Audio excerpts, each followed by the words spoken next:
guys, my name is Lauren, and today my group and I are going to be talking to you guys about epigenetics and the transgenerational effect and how certain epigenetic markers may lead to certain conditions. So by show of hands, who here wants to have kids someday? This isn't something that people our age think about very often, but studies are showing that our environment and our actions now can have an effect on our kids in the future. So we're going to start off by talking about Seamus. Let's say Seamus was born in the UK sometime in the 1960s or 1970s, and he decided to start smoking when he was about 5 years old. Now, little did he know that his decision at such a young age would end up having an impact on his kids years later in the future. But we'll get back to the details on this case in a little bit. So first we need to talk about what epigenetics is. So the main idea behind epigenetics is that adding or removing certain chemical groups from the DNA or histones can affect exactly how a gene is expressed. And studies are now showing that changes in our environment can affect DNA methylation, which can cause a gene to either start or stop being expressed. So then this also relates to the transgenerational effect. So the basic idea with the transgenerational effect is that studies are showing that the environment and the experiences that a parent has can have an effect on their kids and even their grandkids. So scientists are attributing this to epigenetics. They believe that somehow DNA methylation patterns are being passed down from parents to their children. They're not exactly sure how this is happening yet. But this is especially being studied in males right now. So the transgenerational effect kind of brings us back to Lamarckian evolution. What Lamarck thought was that organisms could acquire certain characteristics during their lifetime and then pass these characteristics down to future generations. So the classic example is that if a giraffe keeps stretching its neck so it gets super long, then its kids will automatically be born with super long necks. Now, these ideas were kind of disregarded, but doesn't the transgenerational effect kind of look like this? Because something that's affecting parents is then being passed down and affecting their kids. So just something to think about. Scientists still aren't totally sure how this is happening. They think it might have something to do with DNA methylation, histone post-translational modifications, or levels in SNC RNAs in the sperm. So some researchers in Europe wanted to look into this process a little bit more, so they did a study with mice, and they subjected baby mice to really stressful conditions, and then when they tested their behavior, they saw that they showed depressive behavior.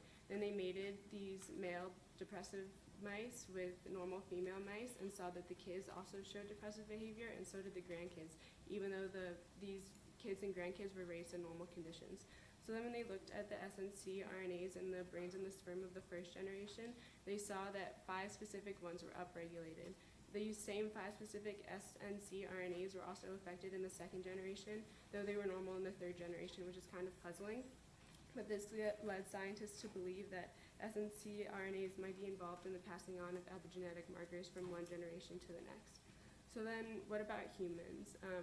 There are also a lot of examples of the post-generational effect in humans. Some specific ones are that the children of Australian Vietnam veterans showed higher rates of suicide. The children of people who were affected by the Khmer Rouge genocide show higher rates of depression and anxiety. And then this kind of brings us back to Seamus's case. So in 2005, they did a study where they questioned fathers in the UK about their smoking habits. Then they measured the BMIs of their children, and they actually found that fathers who started smoking before they were 11 years old had children with higher BMIs. So since Seamus started smoking when he was 5, his kids are going to have high BMIs. This is just kind of more proof that this does seem to be something that's happening in humans. And then kind of switching gears a little bit, we can also look at epigenetics to see if they are causing certain behaviors like intelligence or homosexuality. So they did a study where they looked at pairs of identical twins where either one or both twins were homosexual, and they actually found that 5 specific epigenetic markers were increased in the gay men and not in the straight men. Also, we can look at the epigenome to find correlations to certain diseases. So when we're looking at the methylation patterns, we can maybe get a better idea of what causes certain diseases, where when we've looked at the genome, we don't understand what causes these diseases, because there are a handful of diseases where we're unable to find causes from specific genes.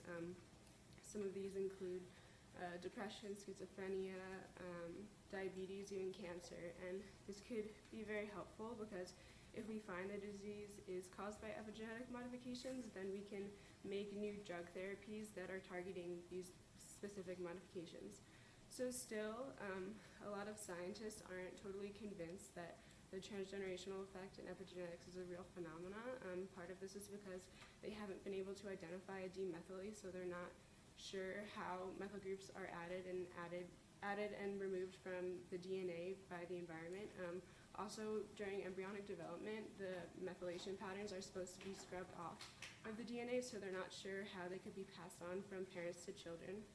But still, we think that epigenetics and post-translational effect are real phenomena, that this is just an emerging field that is likely to find a lot of answers in the upcoming years, and that maybe this could change how we're thinking about our actions now, so that we're not negligent like Seamus, and we're thinking about what we're doing and how it's going to affect our kids.